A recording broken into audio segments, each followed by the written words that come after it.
Let's all scream. Let's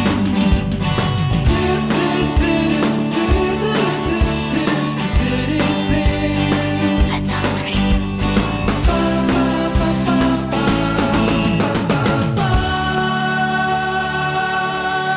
Scream, scream, let's all scream. Hi everyone and welcome to Let's All Scream. I'm Shehlaa Ali I'm Saleh Al Braik. And I'm Hassan Al Marashi. and welcome to our latest episode. Our episode is going to be a little bit different today. The topic is going to be a bit heavy, and so we're just going to jump right in. To start off, Hassan, I'll pass it off to you. Thank you. So actually today's episode came about in a very odd way. I was watching that Netflix show Indian Matchmaking that's really popular right now. And that I've watched twice. Yeah, it's really fascinating and really quite fun to watch. And I was scrolling through Instagram after watching it, and I saw these Arab matchmakers pop up. Ironically, every time you talk about something or watch something, It'll pop up in yeah. Instagram. Big Brother is always listening. So anyways, and I was looking at these accounts and these different posts of people like looking to find a match, or different people's Examples? profiles. Yeah. And there's no photos. It's just the person, the matchmaker has posted the profiles of different people. So like a CV? Kind of, yeah. Basically, Okay. And basically, the things that are listed are things like age, where they're from, as in like what part of the country, financial status, so and like their employment, whether they're employed or they own their own business or whatever, and then things like religious sect, skin tone, and family origin. So literally, you'll see skin tone. Hantawiya, or like fair or tanned, or bayda in Arabic, or abyadani, whatever. And family origin, they'll say like wuld Arab, or like someone from like purely Arab.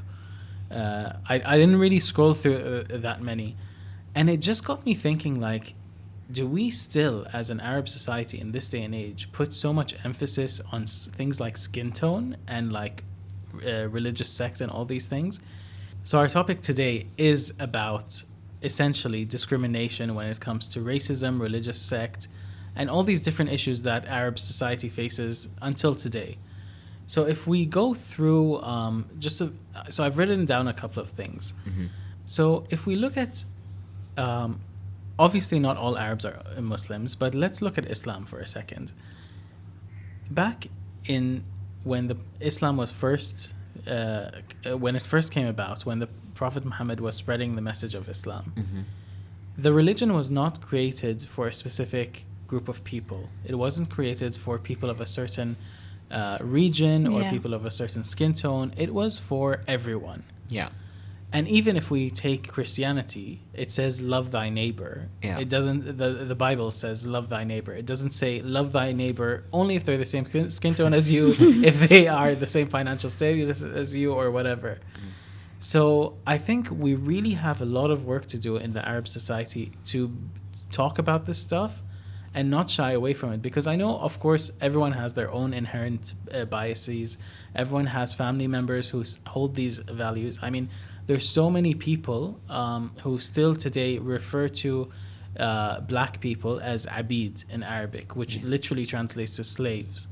Yeah. Which is an awful and quite derogatory term. Yeah.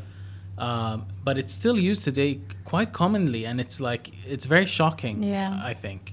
And I think sometimes we can get desensitized to it, but we shouldn't. We should erase this kind of language because it's not right. It's not, it just keeps us held in this backwards mindset. It aims to divide us. It aims to promote things like colorism and otherism. Yeah. Like, they're not like us, they're different.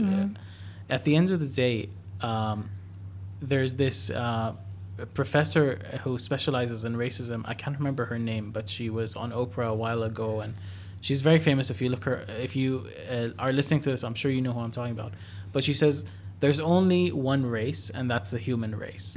And I really think that If you look at it purely from a religious standpoint, religions like Islam and Christianity do promote that. Yeah. It is all about, you know, unity under God and under just one. We're just one human race. Yeah. There shouldn't be these divisions. And when you look at it from religious sects, when I grew up, in my household, it was never brought up. It was never a thing. So you have different sects within Islam, for those who don't know. It was never brought up. It wasn't until I went to school, I think in like as young as grade 4 or something, and someone asked me, "Are you Shia or Sunni?" Yeah. Mm. And I didn't know what they meant. Yeah. I didn't know. I had never heard these words before. Had you, like, you've never ever heard anyone say that? No, I mean I was young, grade 4. I don't know how old that is. Like, And it's a common thing, especially in the UAE, Yeah. to be oblivious to this To because this. we never grew up with.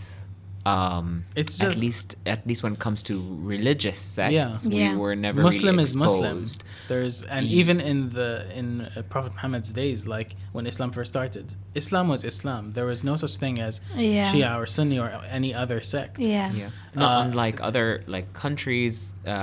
You know, they some places have it segregated to neighborhoods. Yeah. Like this neighborhood is for Yeah. this sect and this Yeah. neighborhood. So yeah, so I for us it's quite normal to hear that.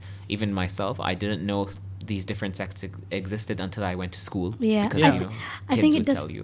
That's where you pick it up, is in school, because for at least for me in Canada, I went to school and I didn't know I didn't know, again, like you, Hassan, and even Saleh, I didn't know that there's Sunnah Shia.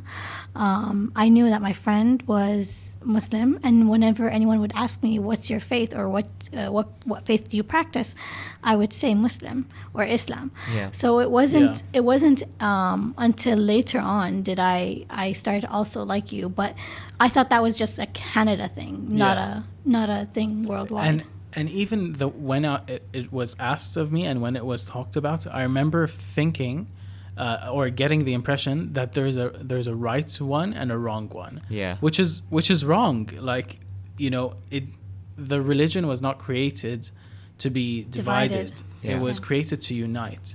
And the more that we emphasize this division and focus on it, the more we are perpetuating the idea that we can't work together, we can't coexist, we can't bring about peace. Yeah. A lot of conflicts are about this stuff, which is so superficial if you think about it. It has nothing to do with the integrity of a person. At our core, in our hearts, we all hold the same values. We all pray to the same God. It serves no other purpose but to divide us and to cause conflict and tension. Yeah. And I really think that when I understand families have their, their traditions, their cultural upbringing and background. Yeah. But to deny someone, so I know a lot of families, they would never even entertain a guy proposing to their daughter if he's of a skin tone they don't approve of, if he's, let's say, if he's Shia and they're Sunni, Or vice versa. or vice versa. Or if he's of a certain like family origin, let's say he's of Persian origin, so he's Ajmi, Aimi, we say, rather than pure Arab. Yeah. This idea of purity drives me nuts, and I'm sorry, I know I'm hogging the No, mic. it's okay. But this idea of purity and keeping the bloodline pure drives me nuts. Like, do we really think that matters in the end? Like, what does that have anything to do with the person's character, their morals, their values, and what they contribute to this world? It has nothing to do with it. And you can't judge a person how good they are, how kind they are, how generous they are, based off their skin tone, based off their family origin, based off their religious sect. That doesn't, in my opinion, that has nothing to do with it. So I don't know. What do you guys think? I feel like I've hogged the mic. I want to open up this conversation. I think you brought a lot of heavy Information? not heavy information. I think what you brought to the table was very broad in the sense Yeah. that you talked about different things, and honestly, each singular thing that you mentioned Yeah. could be technically an entire episode, if Yeah. not episodes. Yeah. Because there's just so much To say about them. yeah, and they're so deep rooted into society that I don't think the three of us can dedicate the time to analyze and psychoanalyze the entire, generational understanding of this. But Yeah. if we're going to try to maybe understand it, I feel like we are kidding ourselves. Honestly, I think all of us are kidding ourselves if we don't have a percentage within all of us that has this backward type thinking drilled into us because of generations of this type of Yeah. thinking. For sure. 100%. And Yeah. because I feel like a lot of people, there's a lot of people out there that says I'm not racist, and when I say racist, I don't mean just the skin, color, but I mean like it could be a religious sect, it could be anything, Any form of origins, any form of discrimination. discrimination. Even like financial levels. And I'm ashamed to say that I too have discriminated against people based on one of these attributes at Yeah. different points in my life because I didn't know any better, or Yeah. I wasn't educated enough, or I thought that was the right way. Yeah. If that makes sense, because we all do mistakes. We're all Yeah. humans at the end of the Of course, day. and it's the truth, and it's real, and we can't shy away from these conversations. We can't deny, like, there's people say, oh, I don't see color, and that can be applied to different things. I Yeah. don't see class, I don't see Yeah. family origin. But at the end of the it's- day, I feel- it's okay to see color, it's okay to see these differences. It's how we react and respond to them And accept it. yeah, that makes the difference. Yeah. And it's real and it's honest to say that we all have these things in us. We all discriminate in some way, maybe not in actuality, maybe not through our actions, but just in our thoughts. yeah. Yeah. But I think that doesn't mean that we just accept it and do nothing. I think we have to always aim to better ourselves, always aim to change, and always aim to have these conversations. Of course. The thing is, when you look at it, so now let's take ourselves, because every time when I see if there's a problem, I try to put myself in the other person's shoe, Shoes. as Yeah. uncomfortable as it may be. Yeah. Now, you would go to a lot of families. So when you brought up, Indian matchmaking in the TV show and everything, Yeah. let's go back a step. It's not only about the discrimination part. That's that was the part that got a lot of people, because it did get a lot of negative attention. Yeah. Because it did portray stereotypical thinking in the Indian community, which we can relate to a lot, and I think a lot of communities can relate to. Yeah. The thing Yeah. also is it's not about the matchmaking process. So it also comes in between job opportunities, and as well as friendships, as well as it Yeah. comes between best friends. Like- I've seen it separate, or people just about Yeah. these singular things that they may not have known before, that have come out later, Yeah. that once it's come out, people completely just cut that tie with you. Yeah. And that's the type of if you going back to what I was saying of trying to go into the other person's shoe, let's go into the mode of the matchmaking, right? Yeah. Let's go into the marriage. Let's not talk about first the job opportunities, etc. Let's talk about finding a match for your child, right? Yeah. The justification that the parents of that generation would have is, I'm not discriminating against anyone. I'm not being a racist. I'm not being a bigot or anything. What I'm Yeah. trying to do is, I'm trying to look after my child, and I'm trying to find someone that can match on the same level. Yeah. The different backgrounds, the different religious sect, the different XYZ. However, where it starts Where- looking a bit loopy is when they're like, oh no, I want someone fair, Yeah. Yeah. I want someone tall, and I want someone slim. You're like, okay, that's Yeah. discrimination in every level. Yeah. So that's where I feel some people in their right, by the way, they truly believe that this is completely normal. Normal, You yeah. know what I mean? There is justification on their side, and I don't know how they justify those aspects. Because it's so normalized, it's so common, and it's this is what I keep saying. Just And it's drilled because down into society, by the way. Yeah. Yani, farlan, sorry, but like let's talk about the weight thing, right? When someone was saying, oh, Yeah. literally, they saying, oh, we're looking for someone slim, or I even heard people saying, So she's, she or he is a bit overweight. Usually, by the way, again, going now into another discrimination of genders, they're like, oh, because she is overweight, because she's a female and she's overweight, it will be much harder to get her married off. Yeah. Why? I've literally heard that before where, oh, he's the guy, he doesn't really matter. But a girl, she has to be like this and this and this. Like you said, XYZ. Yeah. And before we move forward, I just wanted to go back to the whole Indian matchmaking.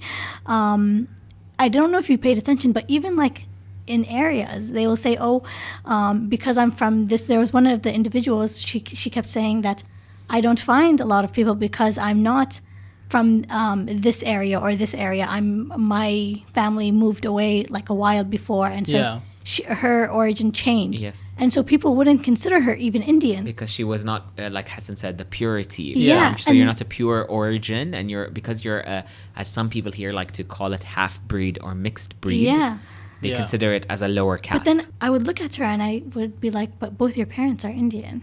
So just because like you moved down or you moved away from it earlier or anything like that, they consider you, oh, you're not pure. So that also surprised me.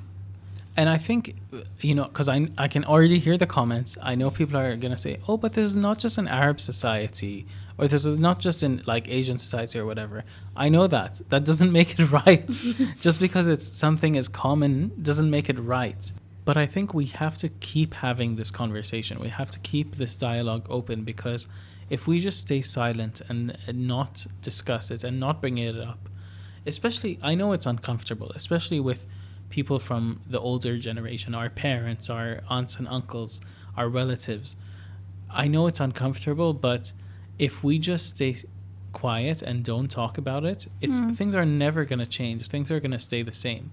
And I know people have their cultural differences and their cultural ideals, but there's no harm in having this conversation and opening it up. It can only open and broaden people's minds. It may not change their mind from one conversation. Someone listening to this podcast might not change their mind, but it will open that line of thinking at least. Yeah. I think going back to the thing that I mentioned, because you talk about you've pointed out so many different types of forms of and types of discrimination. I get it, Saleh. You're saying I'm very scattered. I know. No, but what I'm trying to say, is the point that I think you're trying to make is the fact that we need to, the more that we raise awareness that this is happening and that this is not normal or not the norm to do, is to point out people's differences and to discriminate people. Because at the moment, what I see it's actually, sorry to cut you off, but it is the norm, which is the problem. But the thing is to raise awareness that this is not normal, that we shouldn't be discriminating. Yeah, that's exactly. what I mean. Yeah. And the thing is, and the reason why I say that is because even on social media up until today, discrimination, by the way, is used as a form of comedy. If you think about it, I don't know how many WhatsApp groups you're in, but I'm in a plenty. So sometimes you get, we have people like to forward a lot of jokes, whether it's a video format, picture format. I can't count how many of them are discriminating against people from different countries. Yeah. So like, different like origins, and different working classes, or and then there's always like putting people in boxes. Like I remember once I was just talking about a colleague of mine, and immediately someone in the room was like, "Oh, why? Where are they from?" And then I said where they were from, and I stated the country. Yeah. And this guy immediately said, "Makes sense." What do you mean it makes sense? Yeah. So, for me, whenever I get exposed to that type of a statement, I know it's my right to kind of, pick that topic and just, raise awareness or like bring that to light, that wasn't cool to say. But if you guys remember from the last episode that we were talking about picking battles, I'm a non-confrontational person. So I would just be like, hard. but then I would make my mind up about that person, which may be discriminating. But I think you it doesn't have to be, sorry. It's okay. It doesn't have to be in a rude or confrontational way. You can just say, well, actually, it really has nothing to do with where they're from. I think it's just, whatever. You can shift it away from their background. I'm just going to say that, but sometimes you just can't, like, you don't have that relationship with that person to bring this up or to say that. Yeah, that's true. And then you're put in this awkward position that, do I say something or do I not? And Yeah, you don't know how people react. Like Exactly. they're gonna No. be, you know, like specifically, okay, let's say not country, let's go to faiths. You know how passionate people get, especially when it comes to Yeah. belief. So again, is it something that you want to bring about? But I do, going back 1,000 steps, agree with the initial point that talking about this is raising awareness, and raising awareness is what we need to do, because we never used to be able to talk about it. And I remember Yeah. as a kid growing up, when I want to talk about it or point these out, I would be told, oh, it's taboo, we don't talk about these things, or oh, you know, we don't but then if we're not talking about it, why do we make fun of it? Why do we segregate? Why do we divide? Why do we base Yeah. all of sometimes important important life decisions based on something, you know, as something that's someone's identity? Because, you know, your whether it's your nationality, it's your gender, it's your race, it's your faith, that's your identity. And what we're doing is we're categorizing you and putting Yeah. you in a Yeah. generalization column based on something that we probably have no understanding about, or we don't even know what it's like being in your shoes. Yeah. Yeah. But I do want to say, when I say have the conversation, it doesn't mean, you know, you have to go on a rampage and like confront every single person who says any flippant comment. Of course, you know, sometimes people don't mean what they say, or they don't understand it. What I mean is, if you find the right time, the appropriate venue or Yeah. whatever, if it's the appropriate time to speak, then do it. Seize that opportunity. Doesn't mean you have to go start fights left and right. Yeah. But when the time is right, and when you feel brave enough, do it, because it is a good thing and it's going to result in change. I think I'm learning more. Like I said, we all learn as we grow up, Yeah. and so I'm becoming more vocal about it. And so whenever I do hear or I'm exposed to, you know, any type of discrimination myself, or if I see it happening, I Yeah. now am more vocal. I do bring it up, and I do try my best to put a stop to it, because I feel like if you'd say nothing, that's saying something, if that Yeah. makes sense. Yeah. And now going into a different pocket of discrimination, if we're going back to the marriage example. Yeah. when it Yeah. comes to marriage, which is a huge thing here.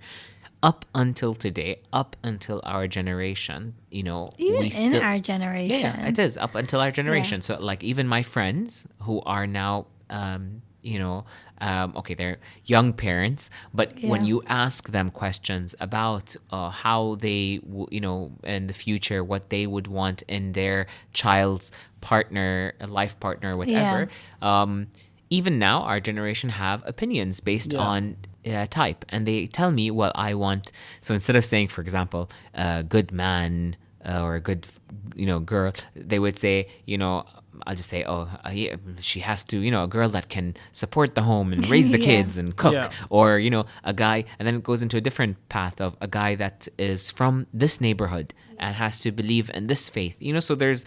So till now, we still see this happening even in our generation. It's passed down, yeah. So yeah, that's something that I think we also need to raise awareness and talk about, because it is happening even until now. But then, is it discriminating, or is it their own choice as parents to do it? Is it their I own think right? It's really tough. Yeah, I see. I'm gonna just play devil's advocate right now, and because I have heard the other side of all of this and the reasoning behind. Like, I have sat with like women and even young ladies and talking about this about this topic. And again, I'm just playing devil's advocate here. There's a process to how someone ends up in that train of thought or that way of thinking. And let's say today I'm getting married, and when I come and look at a person and I want to follow what traits they have or what similarities we have, why I think people go into, okay, I want them within the same, let's say, religion, or not even religion, sect, let's say within the same financial level. I think the way that they think about this is so that they can have an easy and stable life. Yeah. And how so does there's, that...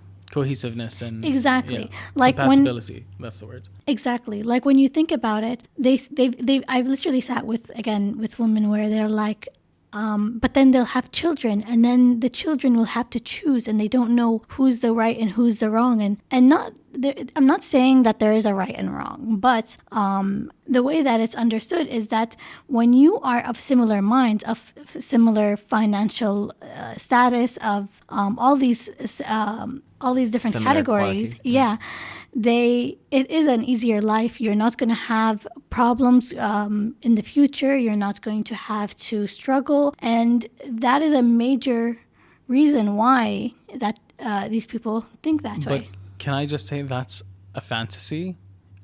In the sense that, okay, yes, they might agree on certain things, but that does not guarantee a happy, cohesive marriage. Yeah, I don't think.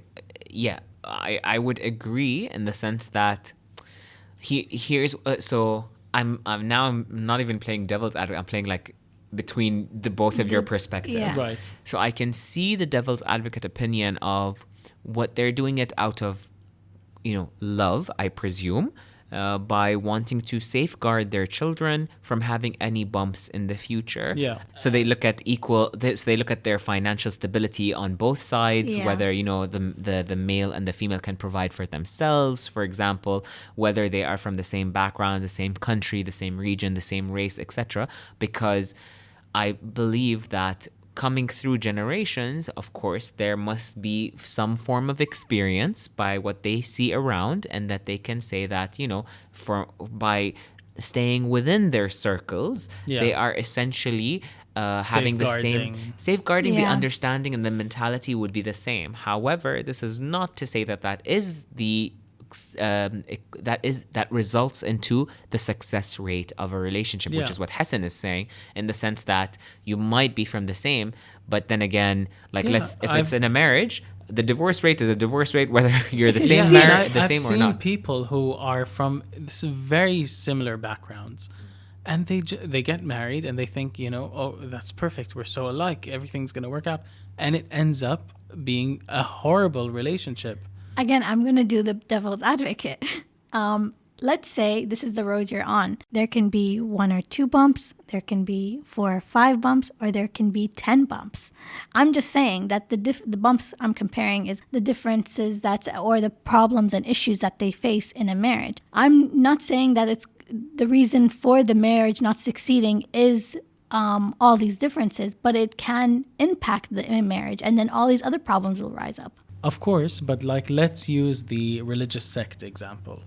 Let's say you're from 2 different sects. The husband is one, the wife is another, or the bride-to-be is another, let's say. Okay. If they get married, yes, there will be the issue of they have differences. They were brought up differently. They have different belief systems, let's say. Yeah. But at the end of the day, if one does not force their ideals on the other, it can work, in my opinion. So like a coexist, like they coexist. Yeah. And they respect each other's beliefs. Because I have seen people that I know people that do come from different sects that do coexist. Yeah. It does work. And not I'm even not the same, saying not it even doesn't work. sects, different faiths completely. Yeah. Yeah. So I have seen, but Yeah. then again, some worked, some didn't. Yeah, exactly. Exactly. And it all comes down to the 2 individuals and whether they want to make it work. If they're so stubborn as to say, you know what, yeah, I just can't get behind your way of thinking, and I want everything in our life to center around how I grew up. Hold on, I'm about to finish my Yeah, point. because I'm also. And then I know you're gonna say, but what about the children? And this is everything comes back to this. Oh, بس يوم يكون عندهم عيال كيف? When they have children, how is that gonna work? It's up to the children anyway to choose what religion and what faith they want to practice. I know in reality that's different. If your parents are Muslim, most likely you're Muslim.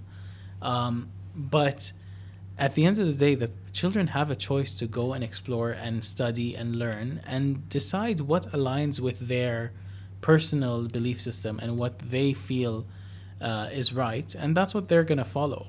they can take the best of both worlds. Why does it have to be one way or the other? Yeah. I know I'm talking like very You're- fluffy, high in the air, but like I feel like that's how it should be. Just before Shahla, because Yeah. I know you're going to go back to the thing, so, because I have something to say that I'm going to sidetrack completely into, because you mentioned the thing about children. Yeah. I saw an interview, if anyone's caught like or seen it, by Will Smith. Yeah. Okay, obviously father to a few. So he basically said something that was, and I can't remember what he said word by word, but from I'll just kind of paraphrase what he said. And he said that basically his belief is, which I found very profound, is that parents are given children not to build into what they want. They were here and put on earth, parents were put on earth by God to guide the children to what the children will want in the end. Yes, if I that saw makes sense. this. You know what I I mean? saw I'm it. just Yeah. trying to. And he gave such a, this is like, I'm paraphrasing here, but Yeah. he gave such a nice example. He's like, when you plant a seed, Yeah. that seed, let's say it's a rose. Yeah. That seed is already going to be a rose. Yeah. It's destined to be a rose. You Yeah. can't plant it and grow it and water it and in the hopes that it will become a sunflower. Yeah. Yeah. It's always destined to be a rose. Yeah. So it's the same thing with children. So I just wanted to point that out because I just thought it was a very profound thing to think of when it comes to parenting. Now, I'm not blessed to be a parent yet, but I just feel like there's a lot of depth into that. Yeah. And that maybe could make people who are listening stop and think for a second. Sorry, Shahada, No, you it's go. okay. Again, I'm just going to be, I feel like this entire episode, I'm going to be the devil's advocate here. No, but it's good. We need to hear the other side. We And can't all agree on the same. and it might not necessarily be your beliefs, but Of course, yeah. But like just to bring it to the table and just to Exactly, open yeah. up this conversation. But let's say you do have children, or even before children, we take it a step back with the sects. Let's say we have a child right now. Okay, the mom is one sect and the dad believes in a different sect. When you teach the child, okay, this is how mom prays and this is how dad prays. But then let's say the child sees the mom praying, again, the mom praying one way. way. Yeah, and the dad's praying another. How do they get to choose which way is the right way? I feel like that they're going to start feeling lost. They're going to feel like, okay, if I pray mom's way, dad will feel he's wrong. I'm just saying, I've never been Yeah. in this situation, but Yeah. I'm just, trying to put myself in that I guess shoes. each parent then has to explain to the child, this is the reason we pray this way, and this is the reason your mom prays that way, and Yeah. it's up to you to decide. So I have friends who are born in different sects as Yeah. well. Yeah. And their parents come from different sects. And so when I ask them, there are some that basically give me the point blank answer of my father is this particular one. And so Yeah. I have to follow that, or I'm comfortable following that. Yeah. You can't really, these days, this day and age, you can't really force anyone. But, and then you have I have other groups of friends that actually, like one person told me something and they were like, well, I technically see no difference. Yes, there's the minor differences. So he was like, I actually take the best of both worlds and mix it together. But at the end of the day, we're all doing the same thing, which I Yeah. thought was also beautiful. But I understand as a young kid, it could be perhaps confusing because that's what he told me, that Yeah. it was confusing growing up. But he is actually glad that he is born into both sects because now that he had gone through that, he now sees the beauty in both, which Yeah. kind of enlightens him to actually educate people around him about any misconceptions he hears or any discrimination he hears as well. Okay. But let's say I'm going to bring it back to when we actually have these two families join. I don't know all of the details, but I'm pretty sure there are some differences between, let's say, the different rituals that each sect Perform. does. Yes.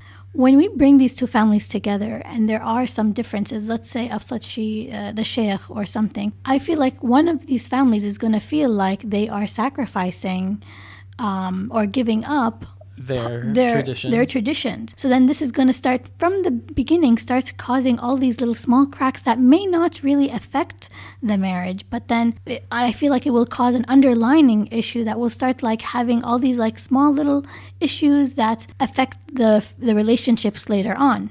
But that's what I'm saying. It has to be a discussion. It has to be an agreement. It can't be one side forcing on the other. You guys know that at this day and age, ain't nothing stopping kids from getting hitched, right? Like, there's literally like at the again, moment. we're literally just having this discussion just to bring it up and to. But we don't know. Like, I was also making fun. I was telling Hassan and Shehlaa that that their daughter will grow up one day and probably is going to be hearing this podcast. Yeah, so I was like, then you guys better be careful about what you're saying, because she's gonna use whatever you said against you. Look, as long as she marries someone who is a good person and who treats her well, that's really at the core of it. That's all we can watch ask her for. like 25 years from now bringing this up and being like, you just said this. He does make me happy. But we're also human and we have a right to change our mind. It's like the terms and conditions apply.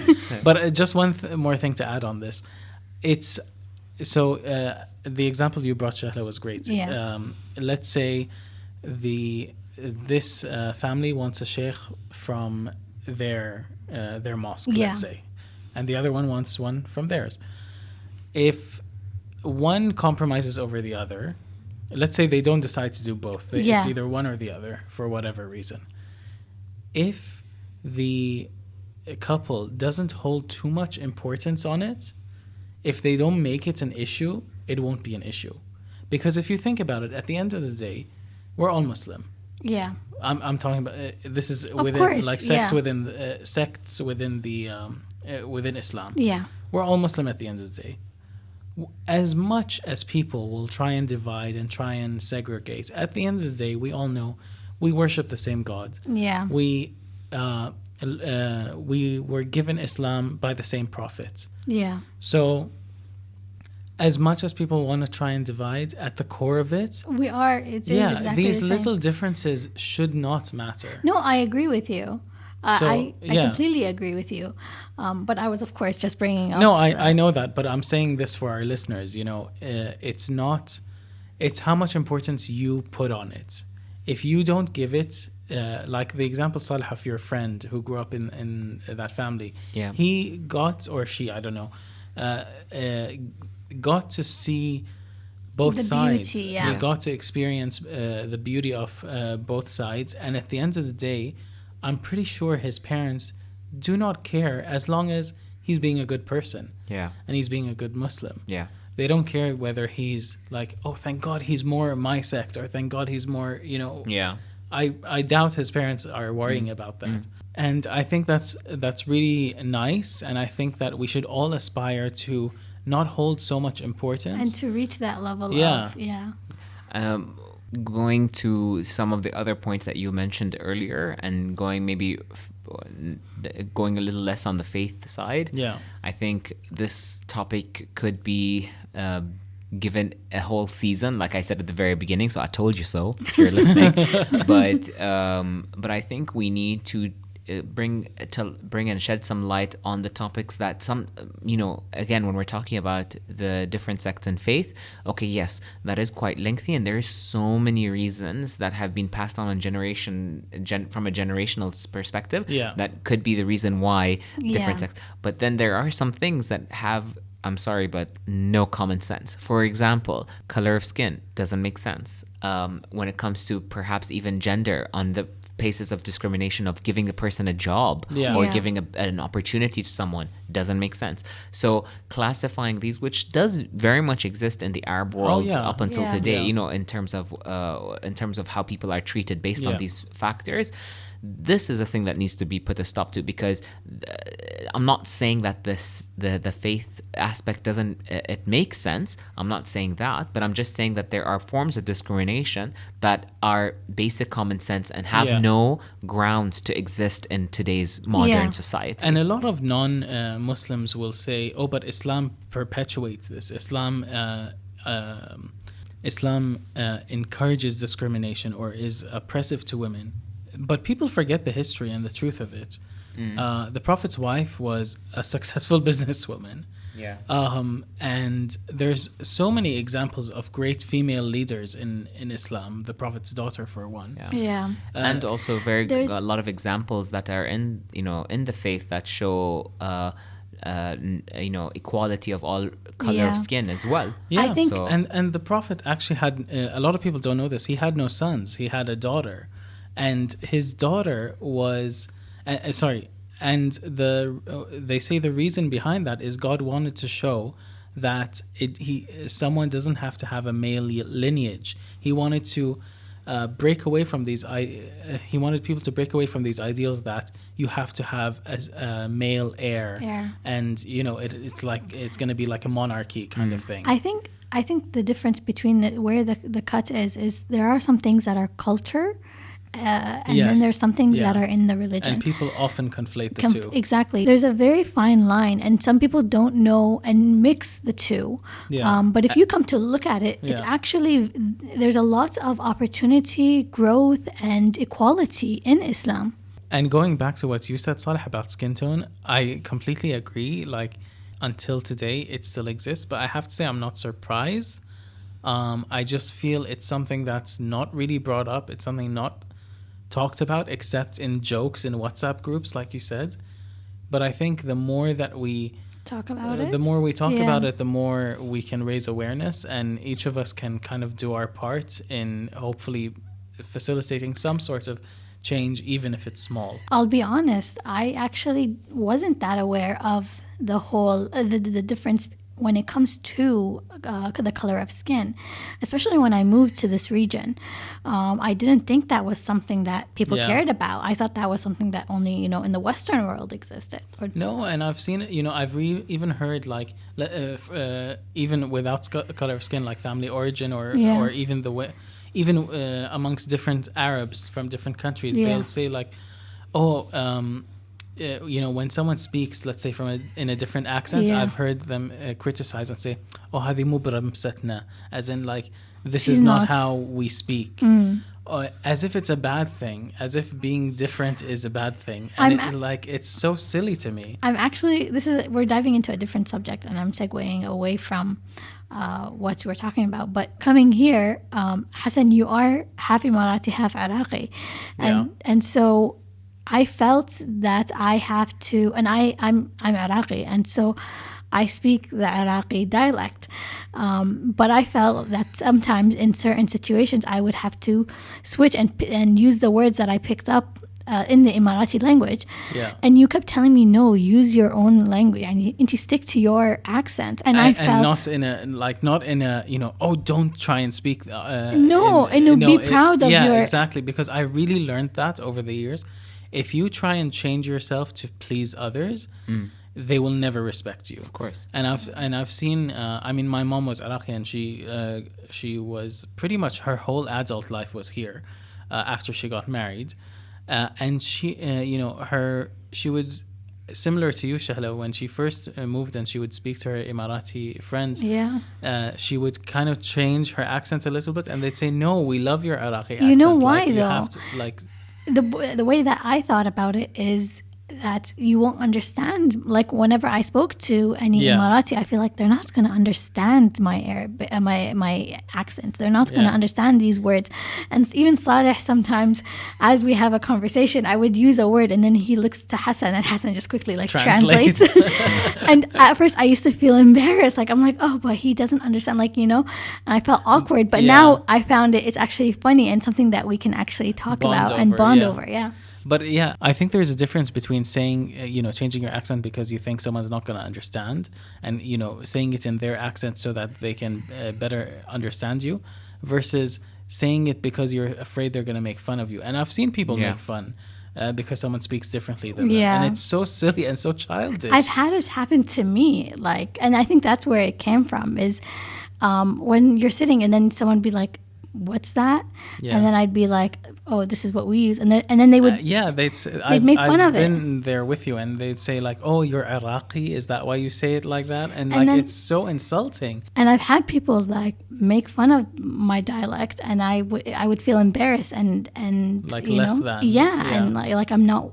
The way I talk isn't right, and I would try to. I even sometimes would pull myself from a conversation and not talk and reserve myself just so that I'm not made fun of, or just speak in English. Yeah. But then even when I came here, people made fun of the way I spoke because I'm Canadian and my accent is on full on Canadian, and nobody would understand when I talk like really quickly and very Canadian. Yeah. And even you guys, I remember there's a few words that Hassan would be like, "What are you saying?" And I'm like, "This word," And this is how we say it. And then, but like it's funny now looking back at it. But In the moment, in it the can moment feel very when someone hurtful, is when someone is bombarding you, or not even bombarding, but like bringing you down and making fun of it, it can affect you. So to wrap up the episode, I think one thing I would ask is to have opinions from you guys, to let us know what your thoughts are and share your insights into perhaps forms of discrimination that you face, that you've witnessed, if you've done anything about it, if you haven't done anything about it,